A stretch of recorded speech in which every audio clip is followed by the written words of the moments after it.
It is Tuesday, April 15th at 6:02 p.m. The Board of Commissioners of the Town of Hardwick Electric Department is meeting, and all commissioners are present in person except for me, and I'm on Zoom. Sorry, Sarah Brace and Beth Essery are here, as are Eric Remick and Ken Nolan. Heather Darcy. I'm sorry?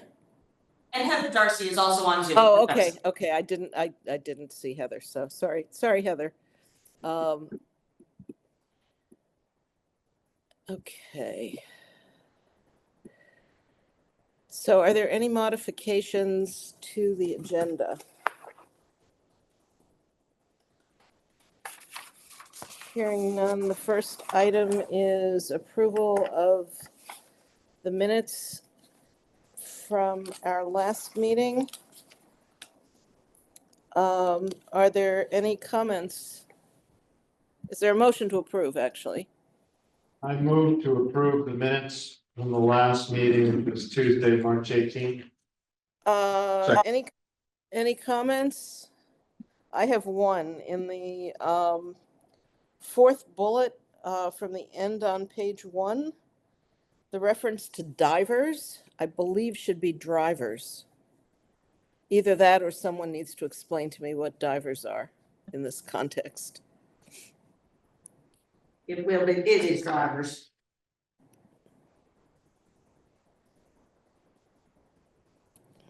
So if we can amend the minutes on that.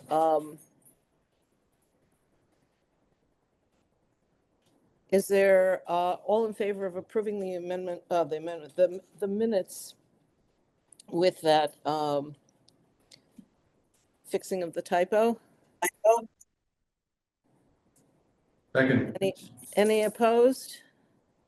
The minutes are approved.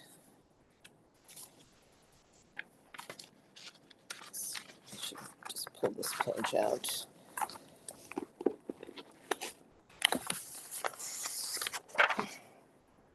The next item on the agenda are the financial reports.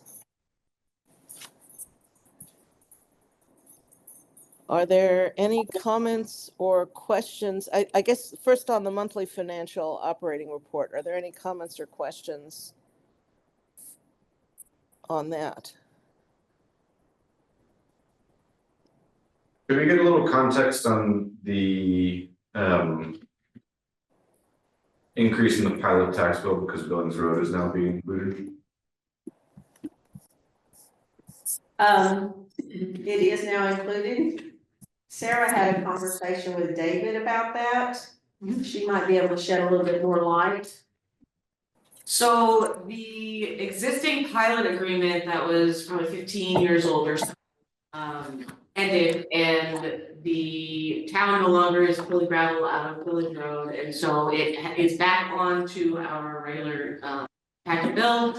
And in the process of trying to discern what happened there, we are also going to start looking at proposing a new pilot agreement for coming years, so that we can kind of get that under control and better manage those costs and expenses for the town, and between the town and the department.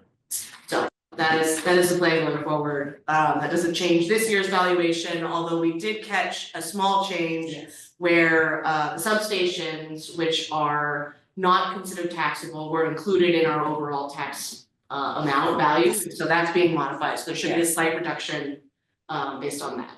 Great, thank you. Which will be more in line with what we had last year. Yes.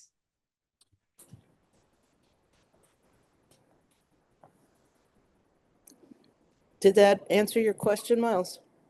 Yes, thank you. Any other questions on the the monthly financial operating report? Moving on then to the FEMA. Oh, good, we're gonna have an echo. The FEMA Wolcott Hydro Special Construction and Cash Fund Report. Any questions or comments on that?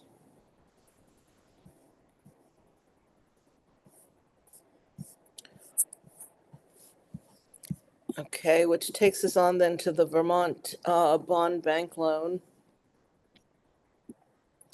Sarah or Beth, do you want to go? Are you folks hearing this echo? No, No, I'm glad. I hear the echo on the phone. I'm sorry, one question I just got to that page for Vulcan Hydro. yes, Do we make the final cost feasibility call once these proposals are in hand? Is that our decision point where we say if the juice is worth the squeeze on this project? the request that's out there now is just to see which firms want to be included in a discussion. To see what they, to see if they want to go to the next phase, which would be actually coming up with proposals for the mitigation. So right now, what's out there now basically is just is the firm saying, yeah, we want to be included. And this is our fee structure Okay, for discussions Yep. to lead to the next step. So it's just design, it's no construction that they're looking at. There's no construction out there yet at all. Have we gotten any interest? I believe we have two firms that are interested. I know of one for sure that said they are interested. I believe a second firm will be submitting it as well. But we have posted it, I mentioned here, we posted it in the newspaper, we posted it in a national, or I think it's more of a regional publication that posts these type of projects out there. So it's presented to more than just our two that we knew that we're interested in. We've done our due diligence to make it aware to people outside of our area. great, thank you. In looking at the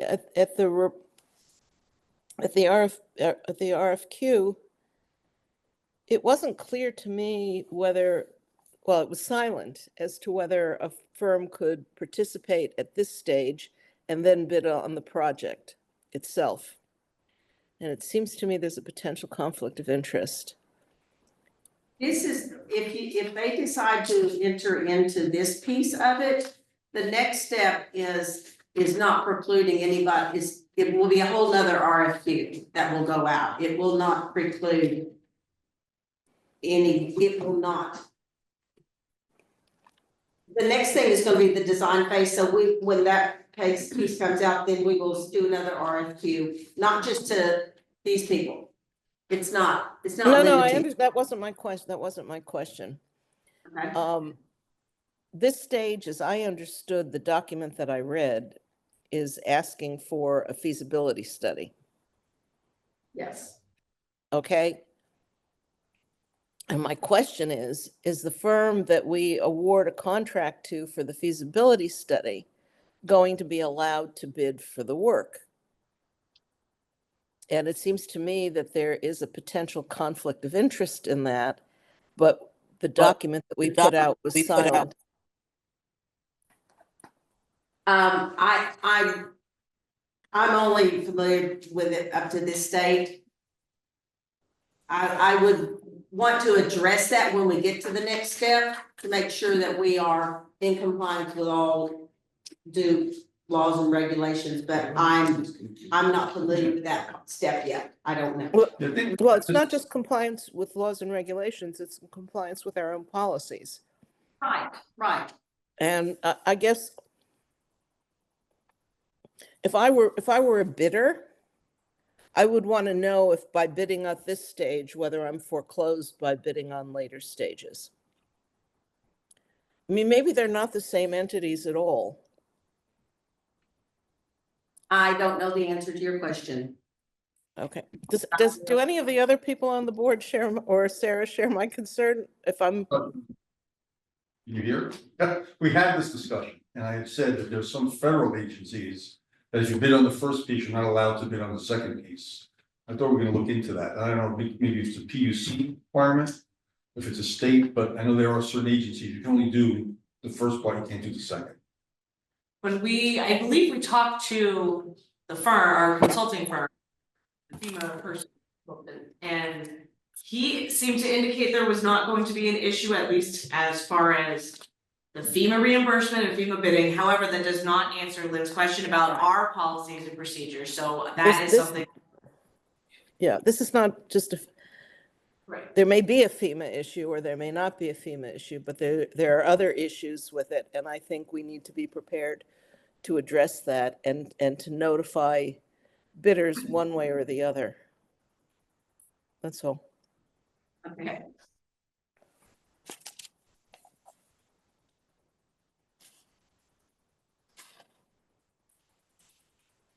So we sort of jump forward and back a bit. I've seen a couple of people come in, and we skipped over public comment. I don't know who's attending. There's somebody I can see sort of in the other room behind Eric, who I don't know if they're here for here or if they're just sitting back there, and someone else came in. Opie's back there behind Eric. And then if you want to introduce yourself. Yeah, sure. I'm Will Marlier. I was just recently hired by the Orleans County Natural Resource Conservation District as their lake watershed program specialist. So I'm interested in one of the items later on the agenda in that capacity, but I don't have anything to talk about now. Thank you. Okay. So you're here just to hear the discussion rather than to offer comments at this point? Yes. Is that correct? unless- Okay. Yeah.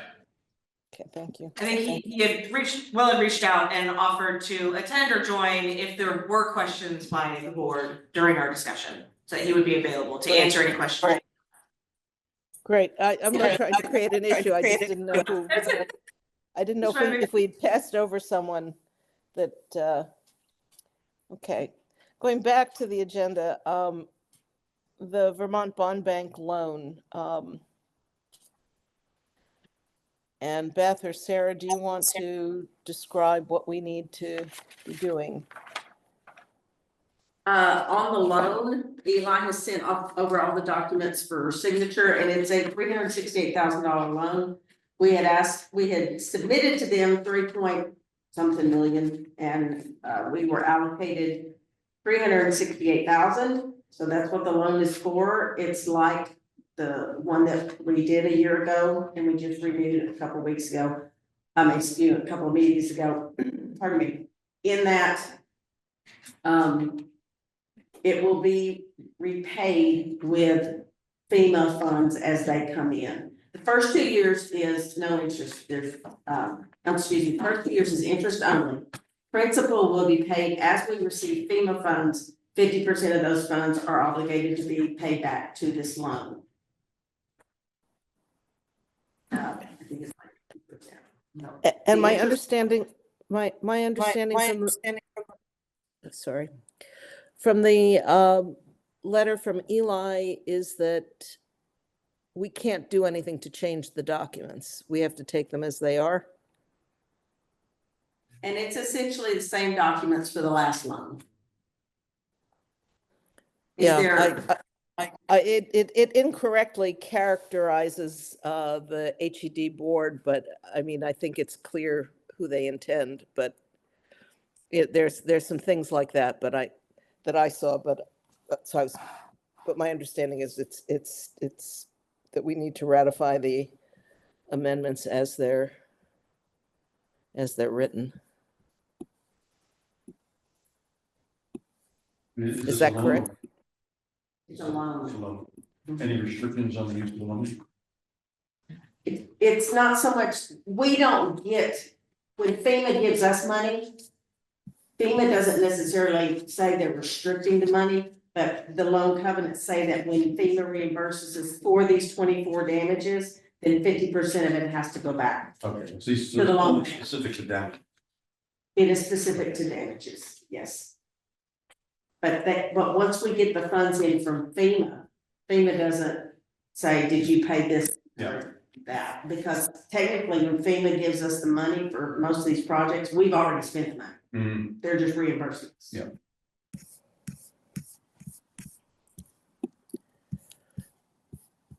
Would you like to entertain a motion to approve? Yeah, we need a motion, and what I'm just wondering was whether we need separate motions for each document. And I was just trying to get to the documents, and to, The last time it was one single motion. The last time a loan was done like this, it was just one motion. It wasn't a motion for each separate document. okay. Would someone like to make a motion? I move to approve the $368,000 loan with the Vermont Bond Bank. Second. I'm sorry, I, Roger made the motion, Mike seconded. okay, but that's to approve the loan. I think we need a motion, we can do that, but then we need a motion to approve entering into the documents, I think. I move to approve entering into the documents. I don't think that worked. I think we need a little bit more okay, I'll do it. Can you motion?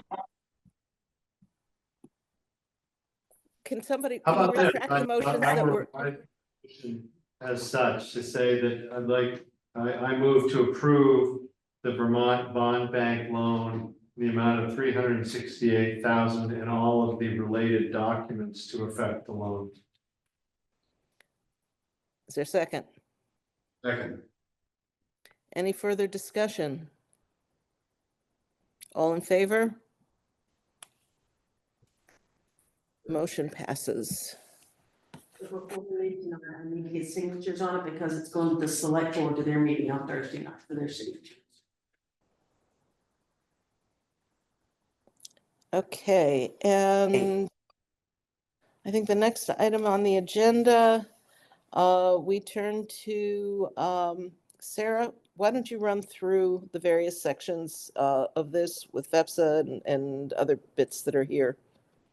Okay, absolutely. First, I think I would like to just reorganize and add in or have the action item for the tariff filing first, just so we can get through that and answer any questions. We did send all the supporting documents. The rate increase proposed to be filed with the PUC is for 13.24, which would be effective June 1st, 2025, pending the commission's approval. Obviously, the highest cost drivers and increases were around personnel and fringe benefits and power supply, which I don't think come as any surprise to the commission, but we are more than happy to answer any questions that you may have. Steve is not here today, but we can certainly work through that unless you feel prepared to make that motion or approve the filing as presented. Well, I think we need a motion and then we can discuss it. I make a motion to approve the application for a 13.24% increase in our rate. Is there a second?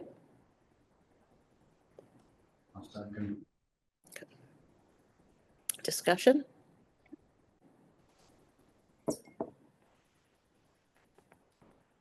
I'm really pleased that we got it done, so thank you, FEPSA, Ken, your staff. I was really worried at the last meeting that it might drag out, so getting this done and approved tonight, I think is really important. It's the most important thing for our year. I thought the explanations in Steve's testimony were clear, so I don't have any questions.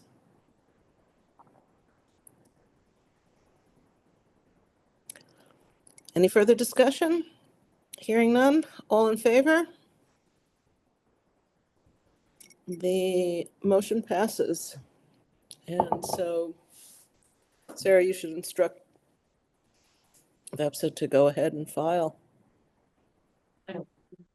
Thank you all. Very important. And thank, Ken, please pass on our thanks to Steve.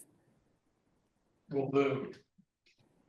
And we will be working on various customer communications over the course of the next several months, trying to work through all of that and also work through different documents should folks have any challenges with the rate increases when it is due to go into effect.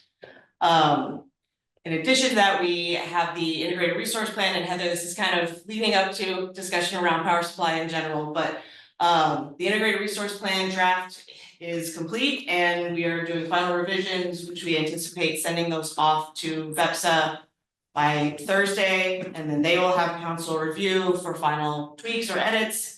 And then that will be filed in time and on by the deadline, which is May 1st.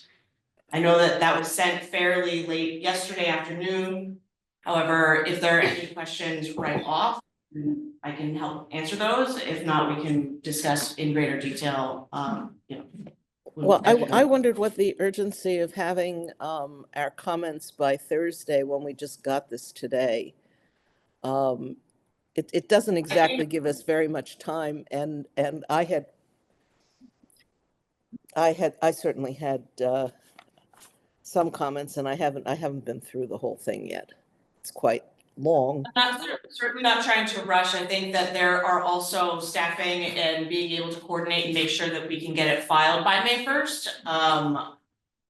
Obviously, if there needs to be changes or you need more time, please let me know. Well, I mean, I've gotten to page 8, and there are things that are just wrong. There's statements that are wrong. They're, are they earth shaking? No. Do they even need to be in there? I'm not sure, but if they're going to be in there, they need to be correct. And so I feel like it does need to be looked at. We can discuss this. We don't have to have the discussion now, but I was just wondering what the urgency of the 17th is. Because some of us have other commitments, and it's a 90-page report. Right, yeah, and I still have my own pass through as well, but and that's why I'm hoping to get any feedback and had hoped to get some engagement throughout the course of the preparation as well, which of course time and resources are limited, and we're trying to do the best we can. And the instruction that we received as staff at the last commission meeting was basically to try and get through, meet the requirements and submit. But if you do see factual errors, please let us know so we can correct that. Okay. Does anyone have any comments that they want to raise at this point on the IRP? Have people had a chance to actually review it? No. I'm on page 86 of 91, so I'm gonna consider that almost done. You're pretty far along. And I read it with interest to see, there was some debate previously as to whether it was going to be acceptable and be accepted if it reflected our unique perspective from the Northeast Kingdom of Vermont, where electrification isn't exactly driving high rates of growth, at least not yet. And I think it does a really good job of being at the level of growth that we can realistically see. We may all be wrong. Maybe it'll step up and take off and in years ahead. But so I actually think it's a really good document because it's got a realistic level of growth. And then it ties everything together around that realistic growth. Because if that wasn't realistic, then everything else by definition would get sort of dragged in an unrealistic direction. So I like it, but Lynn, I don't have the same ability to find the issues in it, and I was reading fast, so we probably are a good team. I obviously missed the things you were seeing, but I liked what I saw. So I'm ready to approve it whenever we get it to a point where we've got we've got things corrected. We need to correct it. Well, we won't have another meeting before this has to be filed, because it has to be filed May 1st.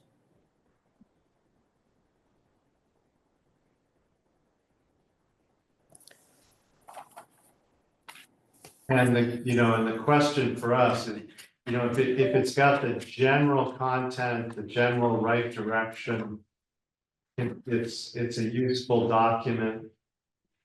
Even if it's not perfect, I think we could potentially we could approve it and feel good about it. So, Yeah. or we could give a certain amount of time to try to hastily get. I mean, it I'm moved in. encouraged by your reading of it, Roger, but I mean, I just haven't gotten that far. And if I was reading people's body language, others haven't read it at all. So I don't know if we have to have a special meeting to approve it. Question would be for Sarah, how do you feel about it? Because you're new in the job and this document actually is really useful for you if it's good. If you think it's gonna be unifying for you and help you look at distribution, transmission, battery projects, and see how it all fits together and see what you have to work on. I mean, I think that at this stage where we have not completed the system study yet, Mhm. this is in line with what I anticipated for this planning document. It is an iterative process. As soon as we file, it's gonna go through review by PUC, Department of Public Service. So there will be modifications as we get and move towards Yeah. that memorandum of understanding on how to proceed over the next 3 to however many years. I think as the study comes through, I mean, I find it valuable. Good to see a big picture, how all those things come together, the resource planning and energy and power supply purchases, how that plays into what we do for planning. And I think the system study will really inform what any capital improvement projects or system upgrades that are required, and that's not going to be ready until November, anticipated. So I think where we are in time, I think it is adequate. And I think come the next cycle, we'll be better position and information to really report out and plan more concretely. And Lynn, I think that the number one thing that jumps out here is that we are making statements in here that says, we want to really circle back to the battery issue. We want to get on the DEPSA program there and potentially move that forward. And maybe it isn't potentially, it's hopefully moving forward, because it can change. You know, it's almost a 3% cost reduction for us. That's the way. So if anybody on the board feels like I hate batteries, I don't want to work on that thing the last time, it's probably good to know that in here, this is pretty well committing us to at least pursue it. Well, I guess, Ezra, please be- I'm sorry, my dog is barking. The question I get is a procedural matter.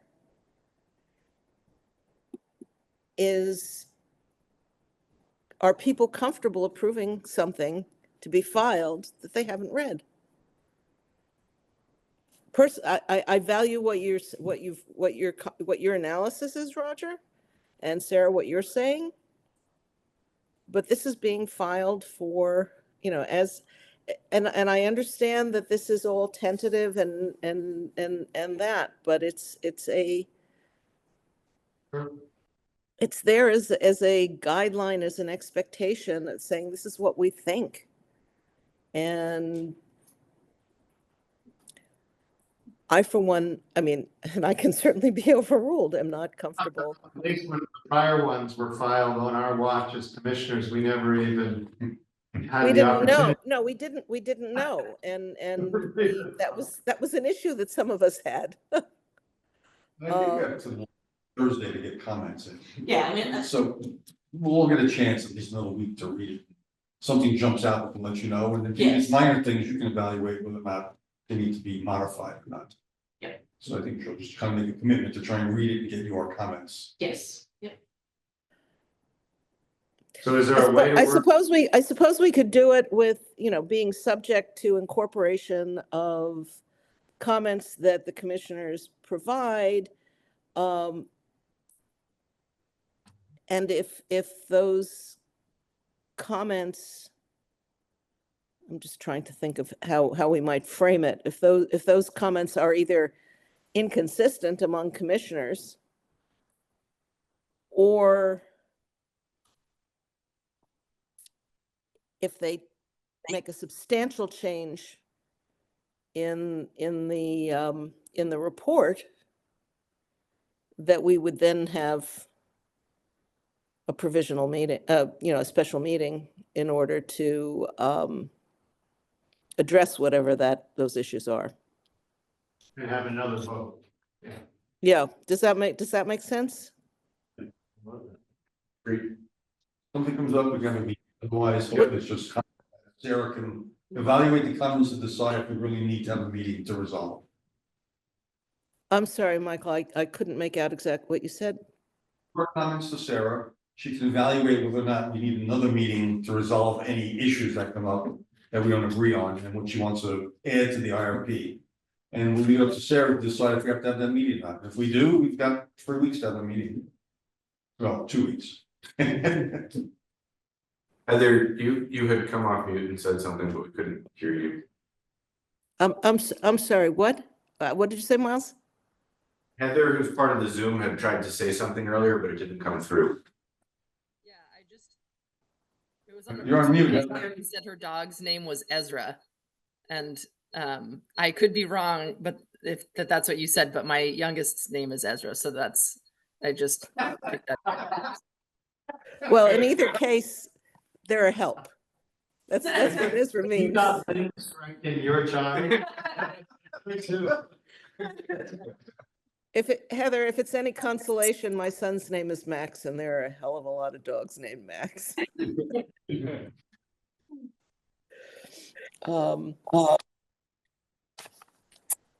Okay, so do you want to state that again, Michael, as a motion? Everyone's get a week to review, come up with any comments they have. The comments will be sent to Sarah. She'll evaluate whether or not we need another meeting to resolve any of them, or she'll take the ones that are prudent, incorporate them into the comments to the people doing the RFP, and we'll get it together by May 1st. Okay, but it's to approve that, subject to what you just said. It's to approve the draft IRP, subject to what you just said. And I leave it to Beth to phrase that into. That would be Is good. that what we're voting? Is that the motion? It could be. I didn't make a motion, but it could be. Oh, I thought you were making a motion. Make a motion, we approve the RFP draft as is, subject to comments from the commissioners that will be sent to Sarah, who will evaluate them to see if there has to be any changes made to the document. Or if another meeting is required to resolve any differences of the commission. I second that motion. Any further discussion? All in favor? Motion passes. Thank you. Thank you. So I think the next section would be for Heather. I know at the last meeting, we were moving through the budget. There were questions about the difference in power supply budgeting versus kilowatt hour sales. And so we asked Heather and Ken to be here to try and answer any of those questions. And just kind of give a high level explanation and also dive in where needed to help the commissioners feel comfortable about the coverage ratios and also how those are reflected in our regular settlements. So with that, I will Great. give it to Heather. And Heather, I was pretty vocal when we were doing the budgeting where we reduced our kilowatt hours pretty substantially. I don't remember the exact percentage, but it was, a meaningful reduction. And then the dollar impact of that was lower, and we were grasping for how, why didn't the dollars follow the kilowatt hours down? And we weren't clear if that was because the market changed from one point in time when you dollarized to the later point at which you dollarized it, or just a simple explanation. And the reason for the question at this point, if we approved the budget and that's all done, was really just frankly educating me as a commissioner so I understand better how it works, how you do your magic. So we understand it. And then it sort of went to the issue of when we talk about coverage ratios, what it means. And, Ken's been here talking to us and other people have. what our policy is and how much risk, when we make a collective decision to take a risk going into a forward period of saying, well, the market may be trending favorable, so let's go with a lower coverage, or it's a dangerous period, let's get covered higher. Just sort of educate sheets that we got through here with the package. It showed coverage related to the actual being in the 97-96% range, which is what we're used to hearing. And then below on the budget, it came through at 71, 74. And when we saw 71, 74, we think, wow, I thought our policy was to be much tighter. What's the difference? So where we left off, if this is a fair description, is we were just feeling sort of out of kilter, confused. Yeah. And said, boy, if Vetsa could be here and educate us, that'd be great. About 10 questions That's of it. what you just said. Yeah, so I'll try to remember all of the points, but the first one that you asked about was why, when your load changes, did your budget not change as much as you were expecting? And or didn't change in correlation to the level of change from your load. And so I'm wondering, were you looking at the total budget number, or were you looking at a specific component of your budget? Can you guys hear me? It was the purchase power, the purchase power dollars, very small amount, like 1 to 3%. And but the kilowatt hours purchased went down, was going down high single digits. They were very far, very different from one another. So I would have to look specifically at the before and after to give you as firm of an answer as I can.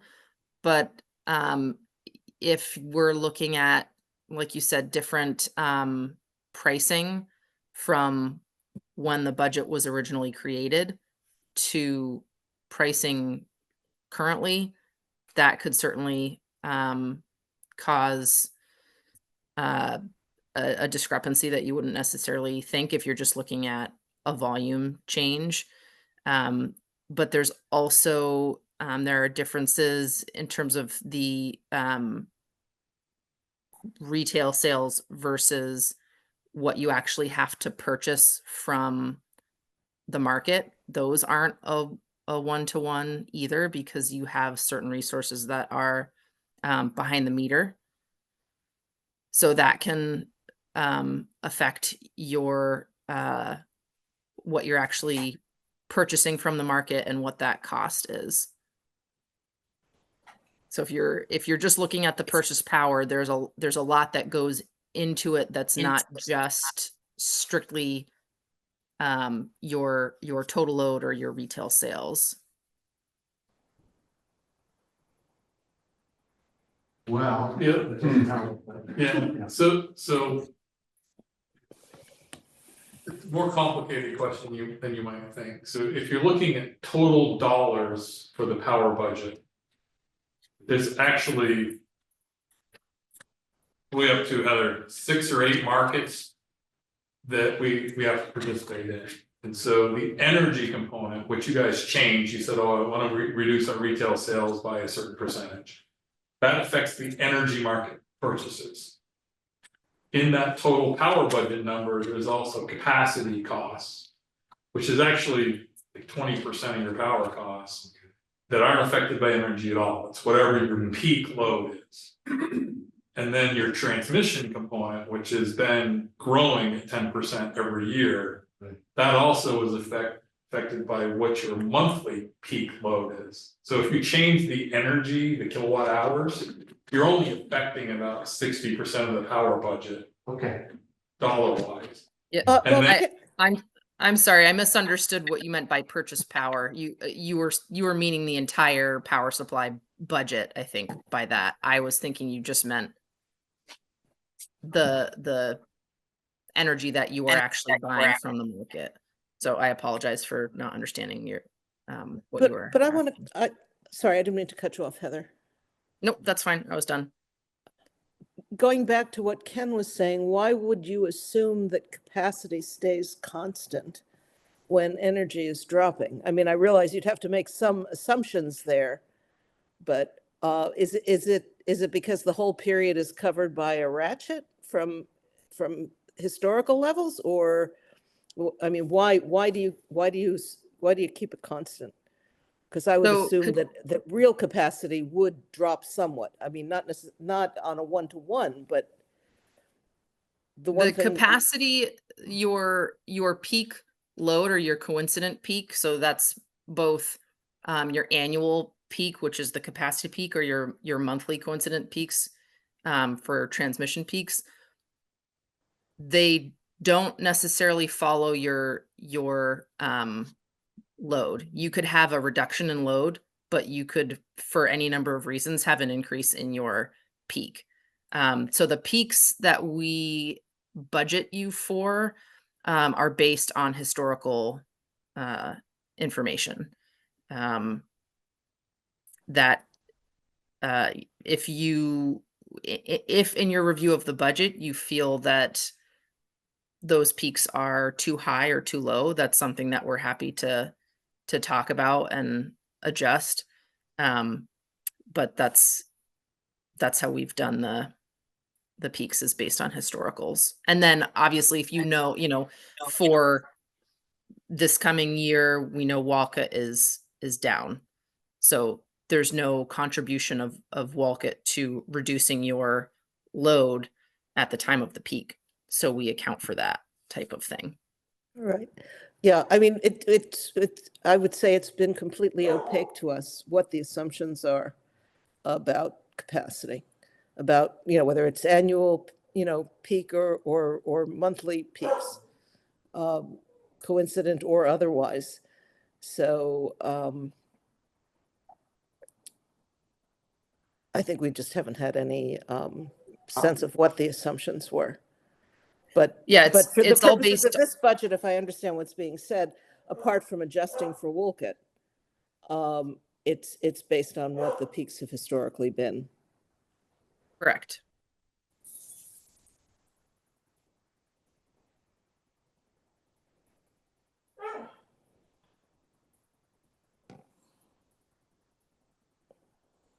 Well, I mean, I appreciate having the dialogue and hearing, but we have to go back to the original budget and then the reduced kilowatt hour budget, and you'd have to go through and sort of take us through why it changed, what it changed.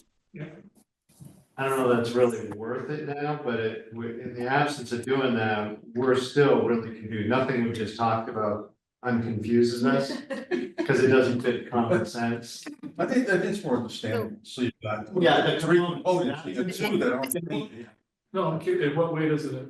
Because we took the kilowatt hours, does anybody have the notes? We took the kilowatt hours down 9%, and I might be wrong. I think, yeah, I think it was like this. 9%, and the dollars, the cost savings by having fewer kilowatt hours by 9%, the savings was somewhere in the 1 to 3%. So I think you can think about it in terms of your Yeah. kilowatt hours dropped in what you were anticipating, but your administrative costs at Hardwick Electric did not stop. You still had to pay salaries, you still had to pay linemen, you still had to make the physical updates. Heather, that's not what we're talking about. We're talking about the cost, we have our costs broken out. And so this is what we're paying VEPSA for the power we're purchasing through VEPSA. So we said we want 9% fewer kilowatt hours, and VEPSA said, well, that'll only save you 1 to 3% dollars, and we said, gosh, that's hard to figure. So. Without understanding, and we'll go back and we'll talk about this, but. There's a couple of moving pieces here. Everything we said about capacity and transmission still remains true. That changing the kilowatt hours only affects just over half the power budget. So if you go to down 9%, you're only gonna see 4 or 5, everything else being each.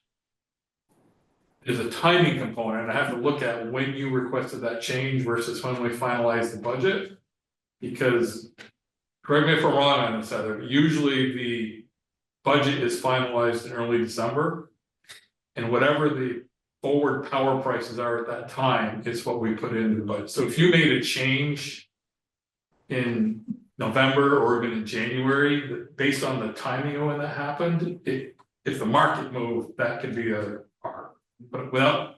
And that actually, that's great, that makes a lot of sense to us, and then you just reminded us, that's what led us into the, well, how much of our kilowatt hour buy is subject to the market, and we were thinking it was, you know, the difference between our coverage and that, and we were, that's where we came up, is it a quarter of what we use in a month? Or is it 6% or 4% of what we use?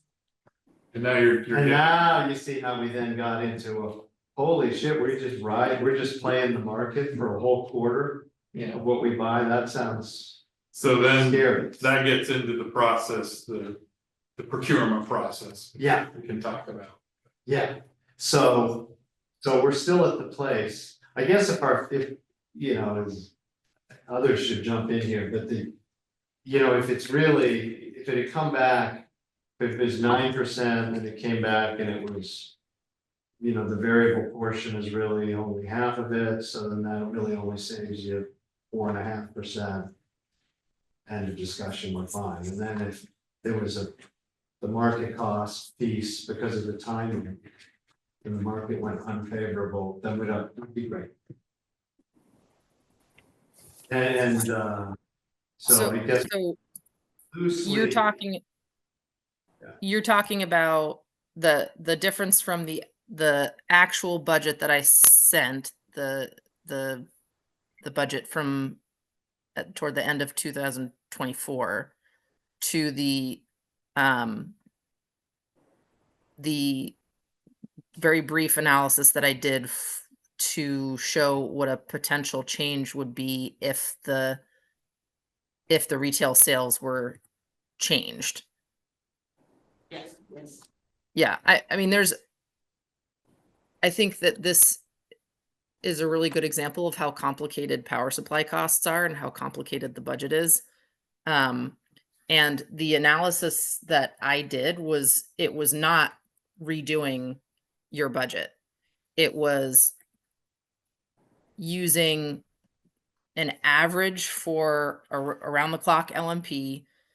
It was not using in the budget process. We have information that shows, you know, how your loads change throughout the years, how much is on peak, how much is off peak, because that affects the pricing. This was a quick and dirty look at what a change in load could mean to your budget. And so I just used the around the clock price. I did not completely redo your budget. We also don't build our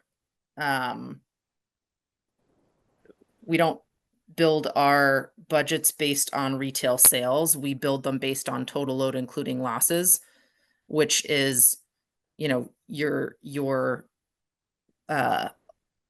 all of the load that it's what it sounds like. It's all of your load, including any transmission or distribution losses. So it's a much higher number than, well, it can be a much higher number than your retail sales. So there was a you know, calculation that I did there to try and back into total load, including losses. So there are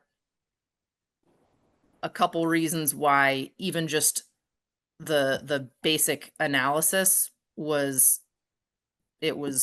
not a true redoing of your budget.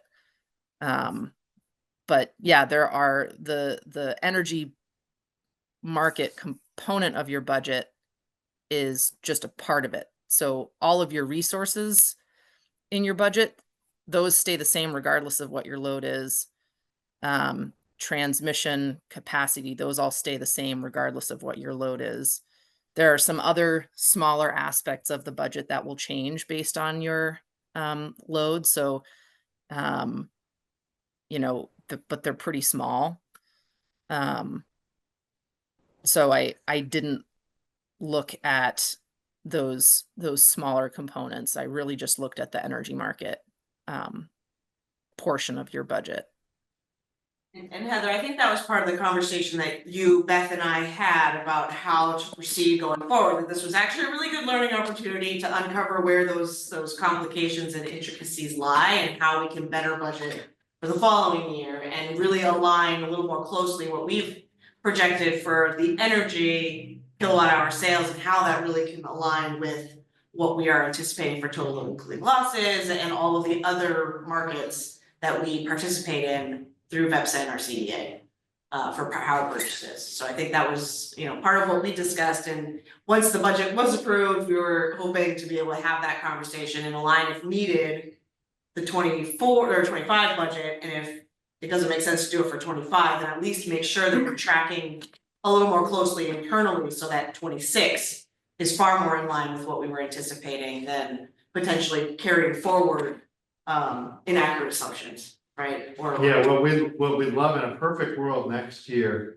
we'd love to do is have the commissioners approve the kilowatt hour numbers before you do all your work. So that when you go to work, when you do all your work, we're all bought into the kilowatt hour numbers so that we don't have to iterate back and ask you to do a whole ton of work multiple times. That's not our desire. Yeah, It's kind of like in a company where you tell a manufacturing plant, this is how many units you're gonna have to produce, and then they work all their details.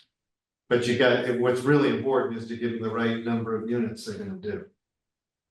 And our kilowatt hours are our units. Well, no, the kilowatt hours are only one of the units, and I think that's Ken's point, is that the Got that coincident wrong. I'd like to loads, get that. and we're not getting any data on that, and we should be. Because there's no ability to see how that plays through in our system. And that's an area that has the potential to have savings if we have load management programs. Which is something that we may well want to be looking at down the road, and batteries come into play with that. And because you can do peak shaving and a variety of things, but we don't ever see any of that data. And I think it would be useful when we get that power bill report to have data that shows the monthly coincident peak as well as the annual peaks, because then we would have some sense of whether those are changing and by how much, whether they are moving in the same direction or whether they're not moving, because we just don't have any visibility on that. And also in terms of losses, to be getting a report on a monthly basis on what losses are and whether those are fairly constant or whether we're seeing significantly higher losses in the summer because of weather, or whether there are other things going on in the system, or whether they're fairly constant. Because generally you would expect losses to move with kilowatt hours for the most part, on average. Kilowatt hours and weather can play into it, yeah. Yeah. But I took a note to go back and talk about reversing our process. Because honestly, the way this has worked in the past, when Mike was here, was you prepare the power budget, we'd ship it. Mike would, conversations he had or didn't have with you, he would send us back revisions to it, and that's usually when the kilowatt hour changes came. So should be fairly easy to set it up so we have the conversation on kilowatt hours first, then do the work. That'd be great. We do send Yep. the peak information and the loss information as part of the CDA billing. So we may want to get with Heather, Sarah, and talk about how we present that in a more like dashboard type way. Yeah. Information's there, we just gotta think of it as a part of the power supply report that was included in this month's report, it was not necessarily included, it was trying to articulate in a different way last month, but that is included in some of the summary tabs of that power supply report and the CDA, that central dispatch settlement. So, yeah, I do agree though that it would be super helpful because what we see on that invoice report is not on the main invoice report, not necessarily from the distribution utility perspective, which you would consider transmission or capacity, right? It's more so from the larger, regional market scale. So I would enjoy that conversation. I think it'd be helpful to better articulate it so that we can report it back out straight away without having to make any adjustments or interpretations on any of those pieces. What was the methodology, what sort of tangled us up, was the first budget workup when Bepsis gave us the kilowatt hour numbers. They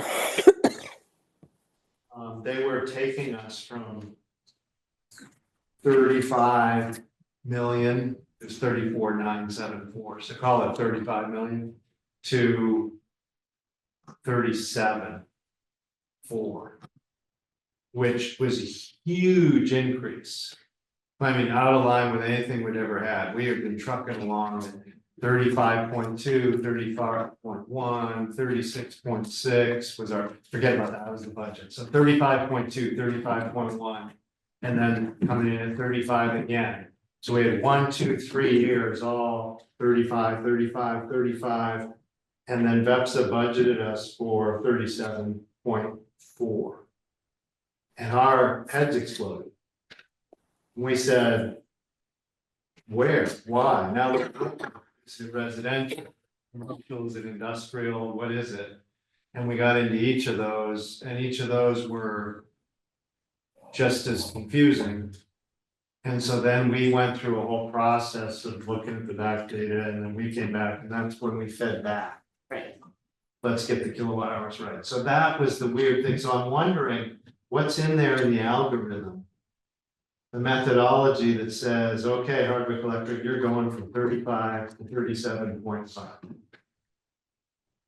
I However, think Yeah, I'm looking at the 2025 budget, which again, we don't budget on retail sales. The only area where power supply uses retail sales is in res compliance. And I don't have like a multi-year history of that in front of me. But when I look at your budget, it shows 5 years previous. It shows the actuals, and there's a steady increase in total load, including losses. And to me, it looks pretty, it actually looks like it's a pretty steady increase, and there doesn't appear to be any real jump when you go from the actuals to the budgeted value. I do know that Mike did ask me, I think it was for the 2024 budget, he asked me to increase the load because he was expecting a big customer to come online. So that could be part of why, because I kept those changes for the 2025 budget. So that could be why you're seeing quite an increase. I can say when I was trying to prepare for this meeting, when I look at your actual load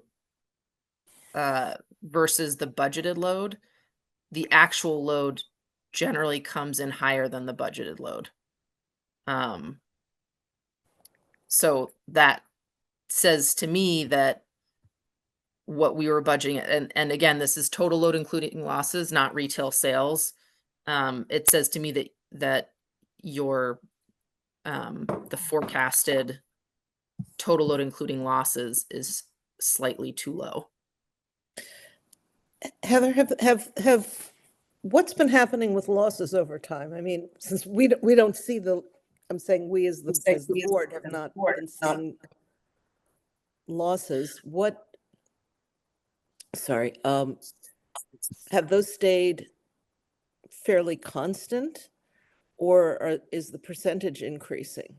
Because if we're not, I mean, just, if we're not seeing retail sales increasing by as much as total load, including losses, is increasing as a proportion, that says to me that losses are increasing, which is an important thing to know, because it's exactly the opposite of what you'd be wanting to have on your system.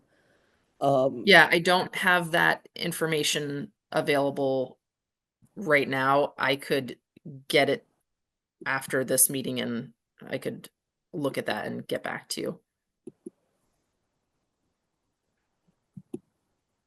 I don't have it available right now, So, unfortunately. and I'm looking at what's in the report, and between January, total load including losses, was 3.37%, and February was 3.35%.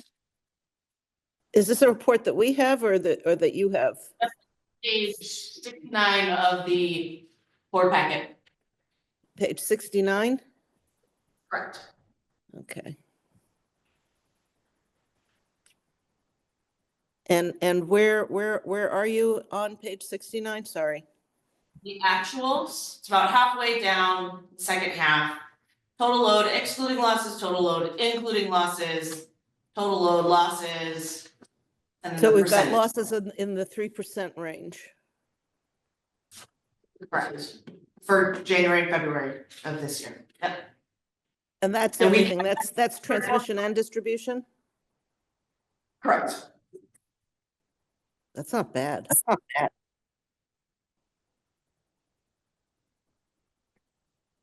Yeah, Ken, you may remember better than me, but that seems like it's on the lower end for our members. You look up there, international for this one. Thank you. Yeah, you typically expect something in the 8% range. And it, month to month, losses are tough to track with the existing meters, because depending on when your cycle ends versus the month end, you can get more retail sales in some months. So you tend to see them bounce around. That's actually one of the benefits AMI brings, is you can actually link everything together. Get a much more consistent view.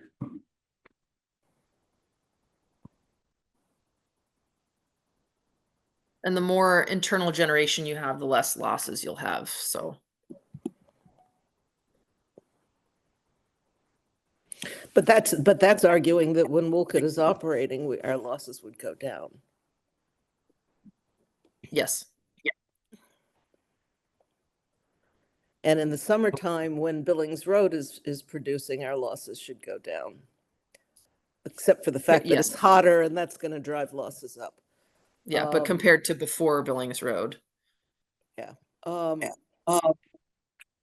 You know, 2 months of data doesn't really tell us anything about pattern. We have the full year of 20, well, all prior years, and we can pull that up if that's something that you Yeah. want to see. I think it's what I tried to include in the last month, unsuccessfully communicated it, but that was that was what was trying to show some historic trends, but we'll go back and try to include that going forward now that we know where it's coming from, or that you guys are more familiar with where it's coming from and how to articulate that and show it over the course of time. But it is, we do have, it's there.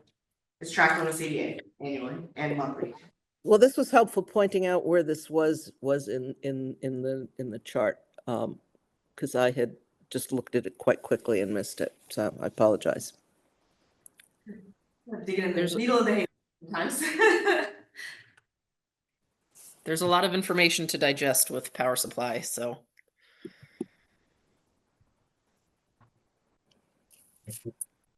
The invoicing, man, one of the projects on our list is to go through the invoicing, and this feedback is very helpful. Because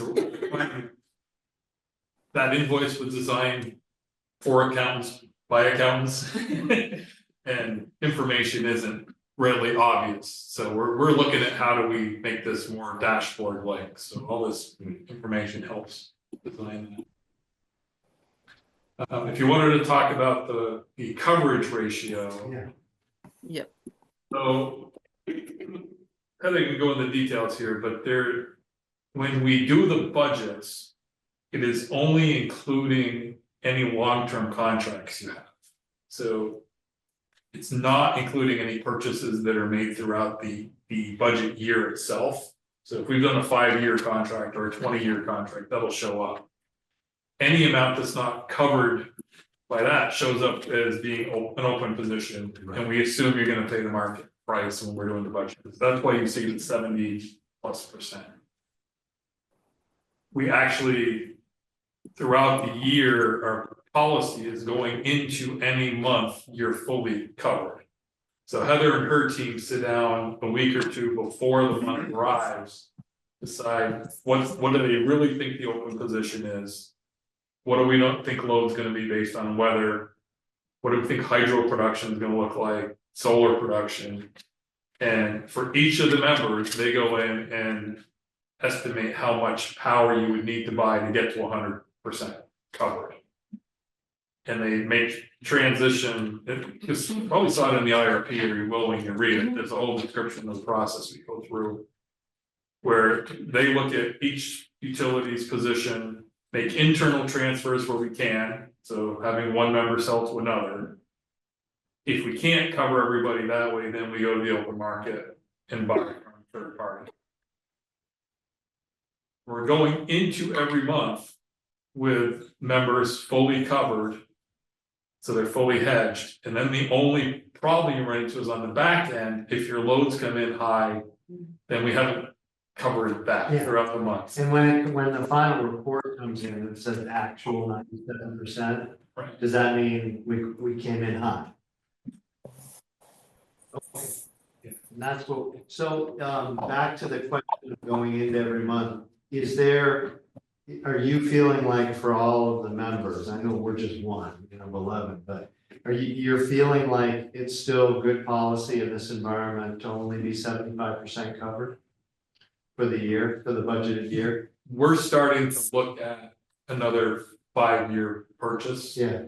Problem, to be frank about it, the way the legislature's changing the policies, it's hard to lock in a longer term purchase and not feel like you're gonna have to undo it because the policy is changing. So we're trying to walk the line between keep everybody covered, not get too committed in any one resource in case something changes in Montpelier.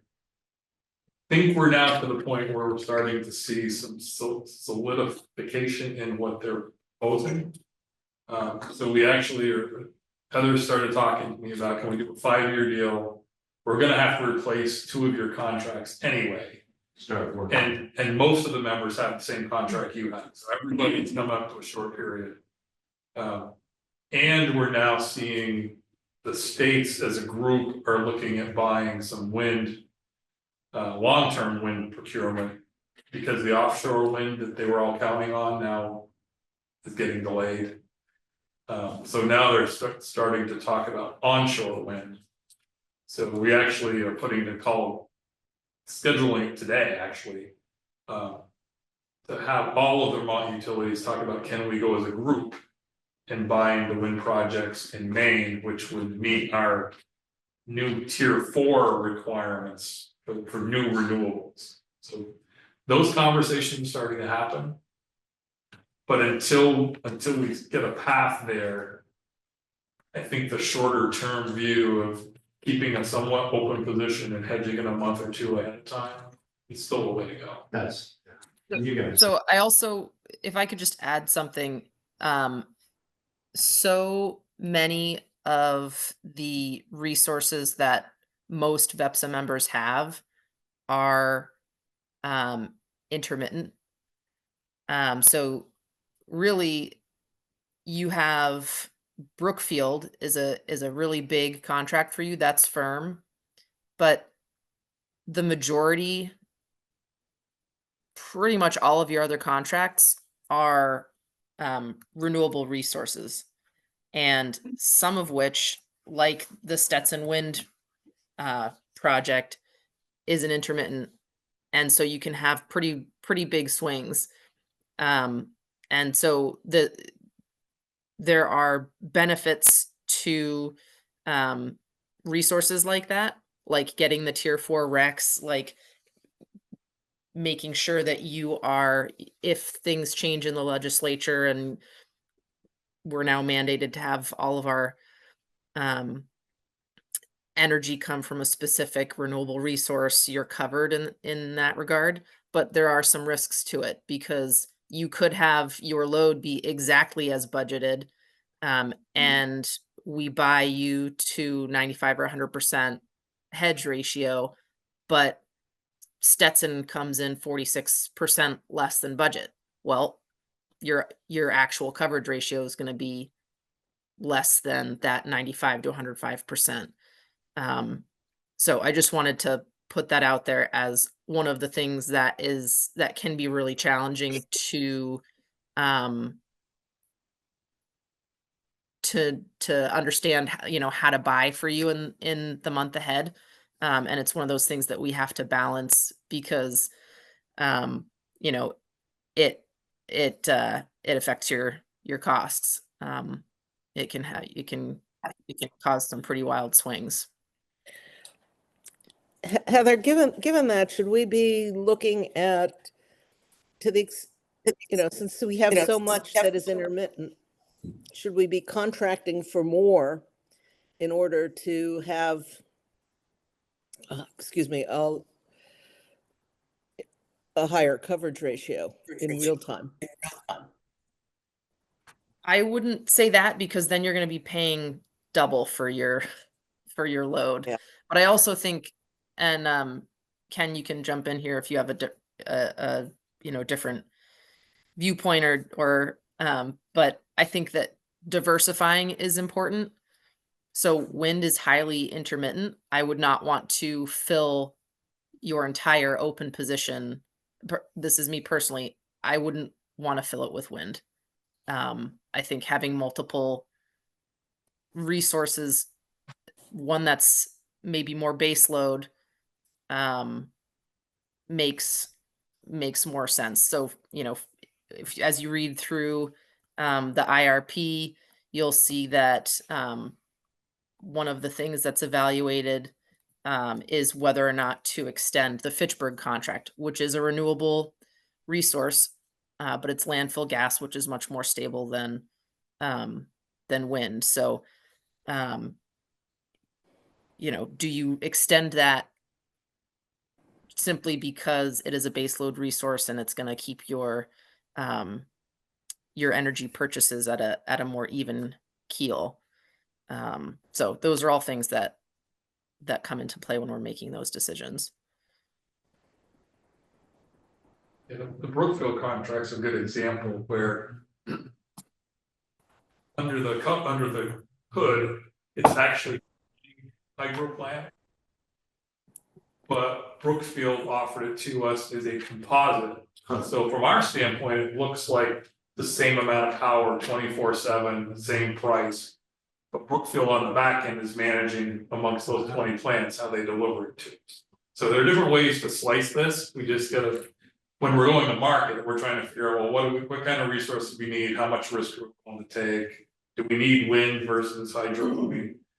All those conversations will come into play when we're out purchasing. Gotcha. Yeah, and regarding coverage ratio as well, Sarah and I had a conversation. I don't remember how long ago it was, a month or two ago, about potentially buying a year or so to get you up to that 95-ish threshold, partially just because you are low in general, but also because you've got your Wolcott hydro is down. And I think that there's been, since it's been down, I sense from you all that it is concerning for you to have such an open position. And I think that there's validity to easing those concerns by doing a year purchase or something to that extent, just to get you through. I think you would have been low anyway, even if Walcott was online. So Walcott being down is just exacerbating that. Yeah. 6%. Yeah, reality is it's risk versus reward, right? If you're willing to go into the short-term market, it tends to be cheaper. You gotta pay a premium for longer-term contracts as a general rule. When you buy timing throughout the year affects, when you're coming into the winter, prices go up. You see it dip a little bit in the spring, but a lot of the generators go out on outage, so it doesn't come down as much as you might expect. Historically, we've seen the market prices actually be the lowest, like in the August, September timeframe. So all things being equal, we're trying to be out purchasing like in the late summer. So all things we're talking about, and as Heather says, I mean, we've got all 11 members that we're gonna have to be going out for a longer term purchase. And question for Hardwick is, do you want to do something kind of shorter term until that gets in place? I think I'm personally not concerned about being in the month to month or every couple of months market. But if you wanted to have more certainty and less volatility, then a year purchase could work.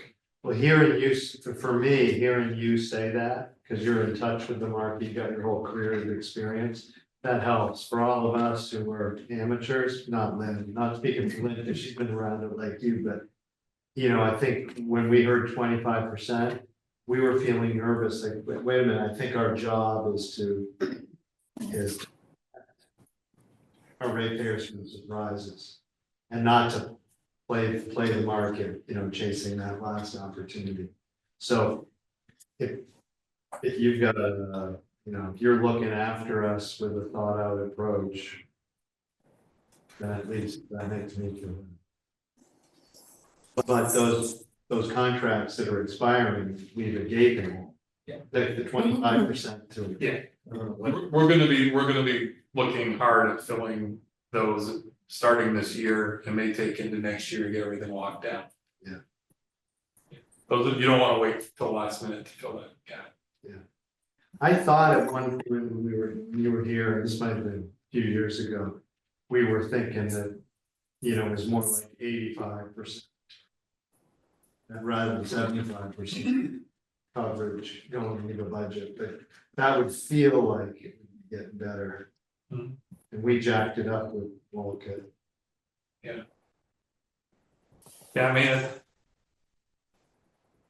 the other issue that sometimes comes into play is the quantities. If you're going out alone, it's Hardwick, the quantities are such that you're paying a pretty big premium to get that extra. If we can bundle you with somebody else, get a couple of megawatts that we're buying, different conversation. Thanks. Are there any other questions for Heather and Ken?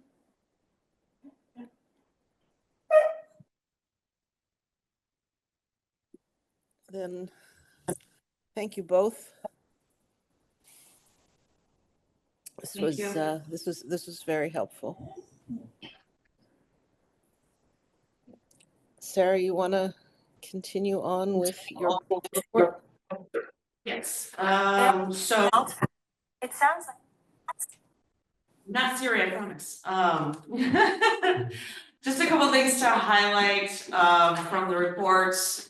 I sent an email out throughout the course of last month that we have been contacted by the local bargaining unit and negotiations are anticipated to start. As you may recall, the local IBW 300 contract expires May 31st. So we have contacted our labor council. He is available. We should anticipate beginning those conversations soon. I have not yet received any proposed requests from them yet, but I'm anticipating that within the next couple of weeks. Sarah, just to clarify, again, thinking about what I was reading in the rate filing, which said that there is a 5% increase already contractually for 2025. But you're saying, but the contract expires in June? May So 31st. do we have is an increase that continue? I guess my question is there an increase? Because we did do some interim things that goes beyond the term of the contract. I haven't received their requests yet, so I can't answer until I know what it is that they've proposed for negotiation. I don't have an answer for what outside of what was known and measurable. We don't know. That's not what my question. That's not what my question was. My recollection in Steve's testimony, and maybe I'm misremembering, was that our request reflected a 5% increase in 2024. This is against the test year, and a 5% increase. This was the explanation for why the employment numbers, the compensation numbers went up so much, was because it had a 5% increase for 24 and a 5% increase for 25. I think that was likely overall part of what was budgeted for 25, correct? But I don't know. Yeah, Do you know okay. what testimony it was referenced? I don't. I think we'll deal with it, but we still haven't. The main thing is we haven't gotten anything, as if I understood what you said, from the union. Correct. Okay.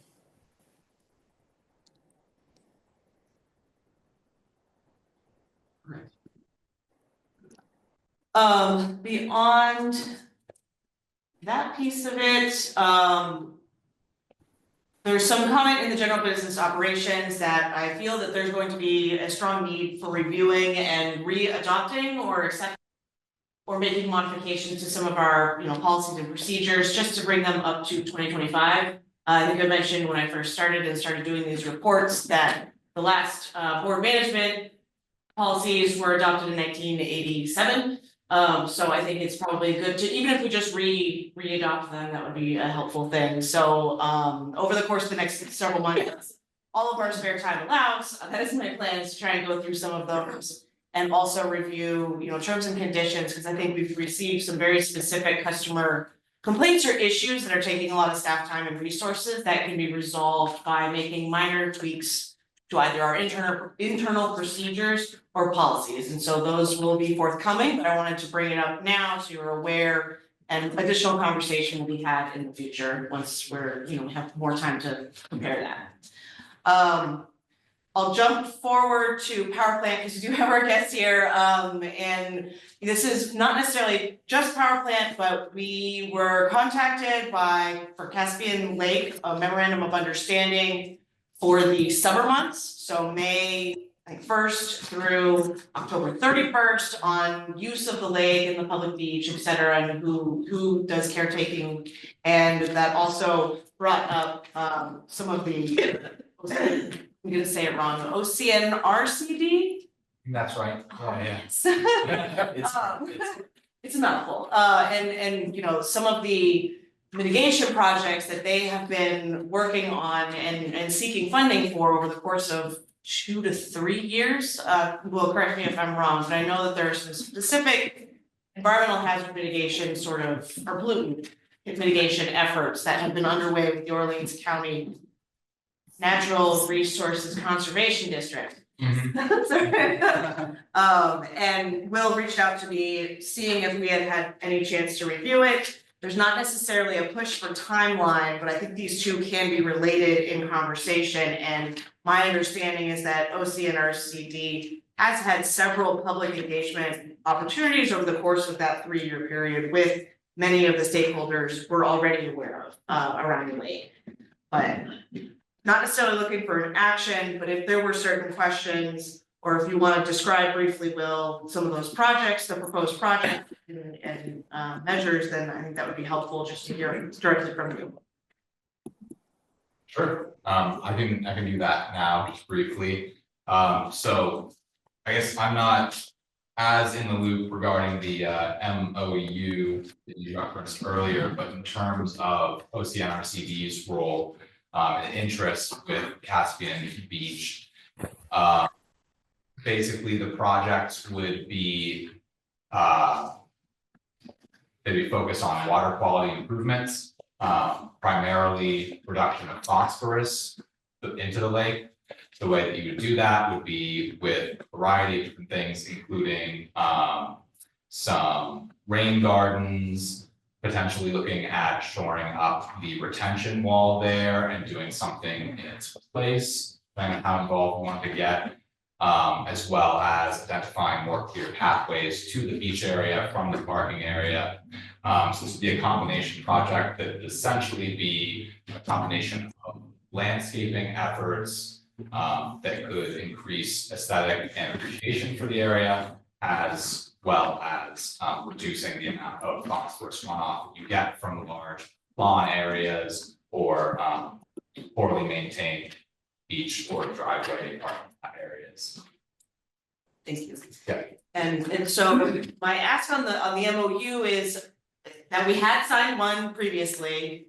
The one that I received, the first draft, I think needs some edits, and so my ask of the board is, yes, you are fine with us renegotiating an MOU for use of the beach as has been done previously. And you want, I mean, Mike was the previous signatory and executor of that MOU, you authorize me to move forward with that? I mean, obviously, I'm working with various stakeholders for the recreational use of that MOU, between the Lake Association, the town, Greensboro, the town of Hardwick, and I think the public beach group as well, so. Well, I just have a question. The MOU, the old one from 22 was fine. Pretty much, I mean, it was helpful because it put in writing who does what, and who has what stake, which I think, okay, over the years has been confused by different people, you know, they weren't clear on who owned what, and who decided what, and that made it clear, so that was good. This new draft that I guess wasn't added number 13 seems great, because it all it does is continues to sort of confirm how do you go about changing the water.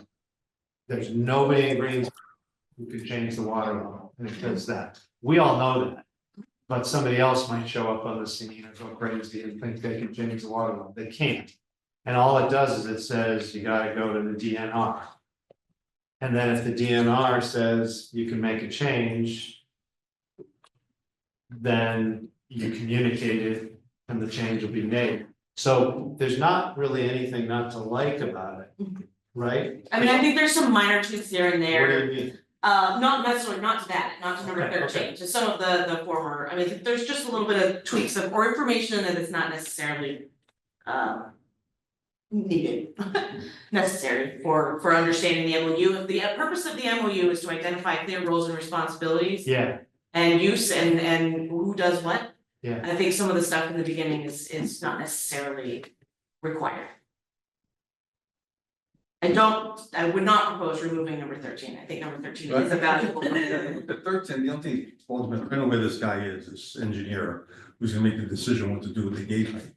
In the course of a storm, some critical event, you know, we have to wait for him to say, open the gate, and we may be in a position where we're about to have major damage to the dam. You know, It's that is the state rule, yeah, it's the rules and regulations under which that dam is operated. Because we had lakefront landowners, you know, Yeah. wanting to go in there and wrestle Yeah. the dam.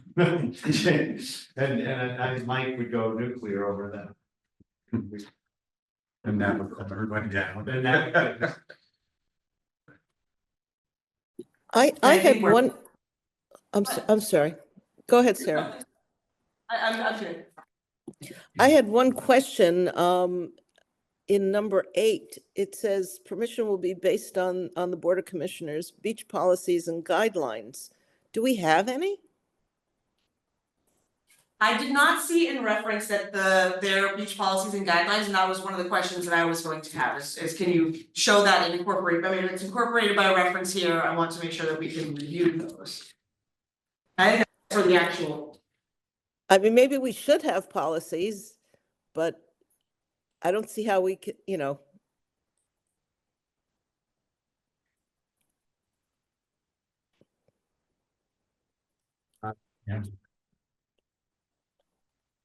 Well, the only other thing to mention, just going back with all the different discussions we've had, is that when we reviewed the improvement project plan, Sarah's predecessor did have a bit of a concern about landscaping changes in the retaining wall itself. Because what he was worried about was, well, now there's some grass growing on it. And it may not be the most elegant grass, but at least the roots are holding the soil there. And he was a little bit nervous about people coming in, and even if they're landscapers, you know, with good intentions, putting a bush here and a bush there and some mulch. And the net effect of it would be, it would look great until there's a big storm, and then it would be more prone to erosion. So that's what. And so I think where we wound up at that point was we said, we're supportive of the whole thing, except let's be careful on the retaining wall. And I don't know if that's where we come out today, but that's, Mike was kind of steering us in that direction. Sure, and I don't want to break any conduct here. Is open dialogue okay? Thank you, if it's okay with Lynn. I'm sorry, I Okay? didn't catch that last question. Okay, it is, okay. So my understanding is that if this project were to move forward, OCNRCD always makes sure that any of our restoration projects are hold up to the proper amount of engineering required to do so. If there are concerns about the retention wall and potential erosion or the failure of that wall, it would be taken well into account. We would contract out to specific environmental engineers to make sure that those concerns were taken care of, because absolutely that's the last thing we want as well. We're looking to reduce erosion. We don't want a whole wall collapsing into that. So likely we would look to identify if there were structural issues with that wall and whether or not they would need to be addressed in any project on site.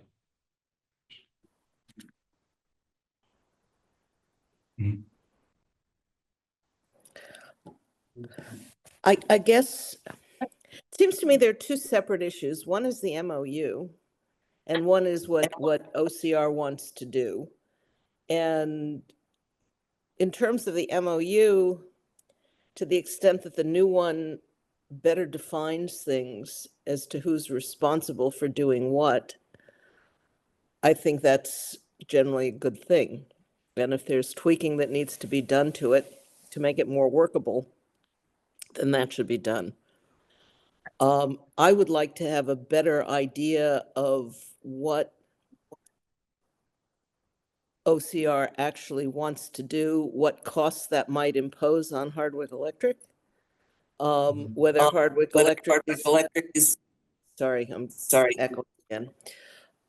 Whether we're going to be expected to bear some of these costs, what they are, and without that kind of information, I wouldn't be prepared to have any particular view one way or another on the OCR's project or projects. Yeah, that's a great question. I just want to make sure, can you hear me? All right? Yes, I can. Okay. So this project these projects typically are, and this one would follow as well, done in a phased system. So the first phase is typically development, which was already done prior to my onboarding with OCNRCD. After that comes 30% design or preliminary designs, where some of the questions that you're asking now would be directly addressed. We'd get a better idea of precisely what would be done on site, what the associated costs may be. And throughout that process, we're also going to be engaged with stakeholders and the landowner, being yourself. Almost all of the funding that would need to be attained for any of this work, going from development to preliminary design, then to final design, and then to implementation. So it's basically a 4-phase project. Almost all of that funding would be taken in and managed as grants through OCNRCD. We do have a lot of experience applying for, managing, and implementing grants. These grant funds would come primarily from the state and their Clean Water Project Fund. And so all that we would need at this time to move the project forward was some kind of signed consent from the landowner saying that they would like us to apply for a grant to begin the 30% design process. The preliminary The design. preliminary And design. there's no cost share by the landowner, this is just through the grant, we would be authorizing that design to be, we're working Right, to. so then we could provide you with a better idea of specifically what would be done and what costs might later down the line be associated with it. Likely, there would not be any costs associated with it for the Hardwick Electric Department, although sometimes we do ask the landowner to contribute in part for material costs if they're willing to do so. I guess the difficulty that I'm having with this is not knowing what the overall cost of this would be, what we might be asked for, and the whole Caspian Beach thing is kind of a weird thing for us anyway. It's not part of our core business in large respect. And while, personally, I would love to see Caspian Lake be as clean as it can possibly be, I don't think it is at the end of the day the responsibility of Hardwick Electric to be taking on actual costs or potential liability, and without having some sense, I'm concerned, without even seeing the documents that we would be asked to sign at this point, to make sure that we're not getting on some kind of a slippery slope where we're implicitly agreeing to a path forward in a project, unless, there's a right at any point along the way for Hardwick Electric to say, stop, this is not where we want to go. That is, you would be able to stop the process at any point, and all that we would be looking for at this point would not be any kind of formally binding contract, simply just written consent to apply for grant funding to pursue preliminary design, not to implement anything at this stage. And Lynn, Opie's got his hand up. You can't see him, but he's there. I just have a question. This discussion is the agenda item for the MOU, correct? Or is No, this is separate from the MOU. Okay. Okay. Can we, first of all, I think we need to come back to the MOU. Is there a motion to approve the MOU? Or do we not want to take any action on the MOU at this point in time? Is anyone proposing to approve the MOU with the new number 13 inserted? If that's a value, do you know, Opie, or does anybody know? Does anybody want that? I mean, that's what was proposed to us. And I'd be prepared to, I move to approve what was proposed to us in number 13. Subject to our general manager reviewing it, ensuring that it's accurate. If she finds an inaccuracy, she should raise it to our attention. Otherwise, It sounded like you wanted to make edits anyway. Some minor edits, yeah. Do we wanna, approve? well, then we But could wait. keeping number 13. Okay, so do we Why don't do you- next month? Prove it next. Yeah, month. that's Go my ahead. question. Is there an urgency to this? Can we just take this up in May? Yep. Sorry to jump right, but I was confused with that and where it was left out. No, that's good. I'm Yeah. sorry, I could hear that Opie was saying something, but I couldn't hear what he was saying. Just bringing us back to the MOU, making sure that we were closing the loop on that one. But yes, no, we're good. Has his hand up there. I was just wondering if it would be appropriate to include the town as a party to the MOU.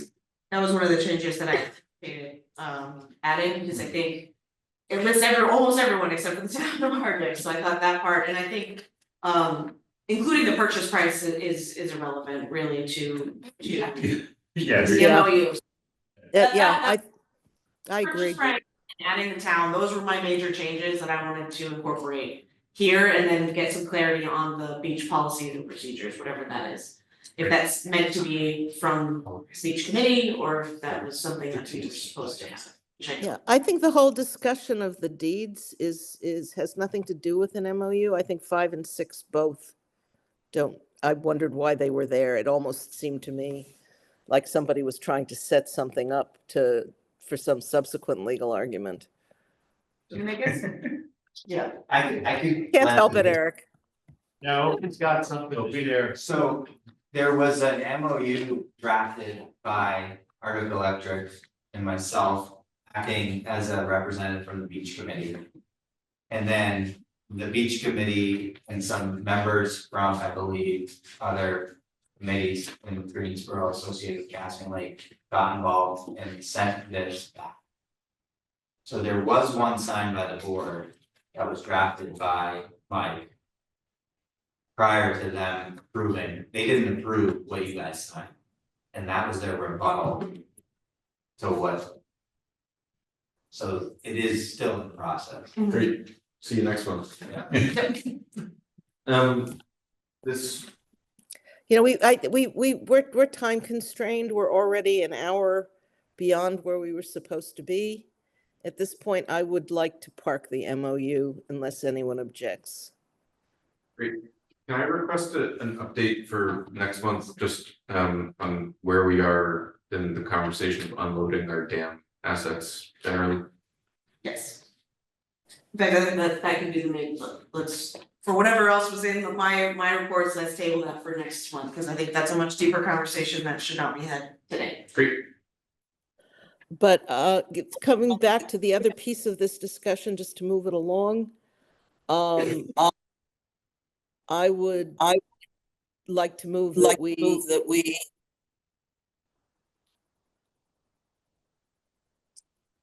I forget how this was framed, but that we're willing to have grant applications be filed. The consent to authorize Yeah. RCD to pursue grant funding for the preliminary design. I move Is it- to approve, to provide authorization to OC. I can't say that. I know. I've just gotten good at it. I've been doing it for 2 months. To proceed with grant applications for the beach project. Is there a second? Any further discussion? All in favor? Motion passes.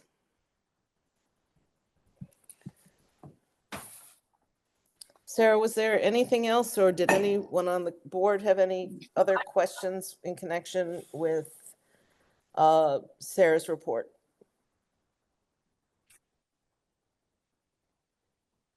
Nothing on my end. If there are questions, door's always open, so. Okay. Then, is there a motion in connection with going into executive session? I move we go into executive session. To discuss. We need a little bit more. We need a little bit more. Discuss a legal matter. I couldn't hear you, Miles. To discuss a legal matter, is what he said. You want to include anyone who's not on your. I would love to include David Upson and Eric Remick, they're both presidents. What's the motion that you made? I move that we go into executive discussion to discuss a legal matter. If there's additional language, Liz. The happy to- premature disclosure of which could prejudice the interests of the Hardwick Electric Department.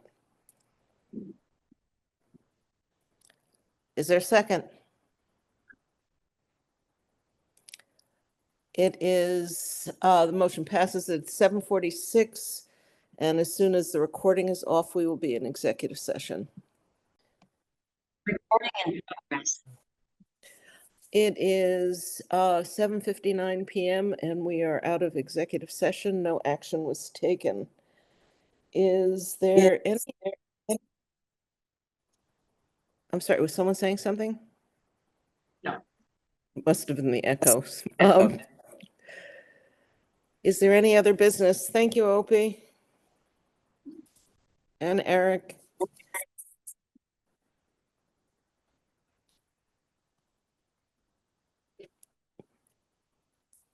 No. Is there any other business to discuss? None here.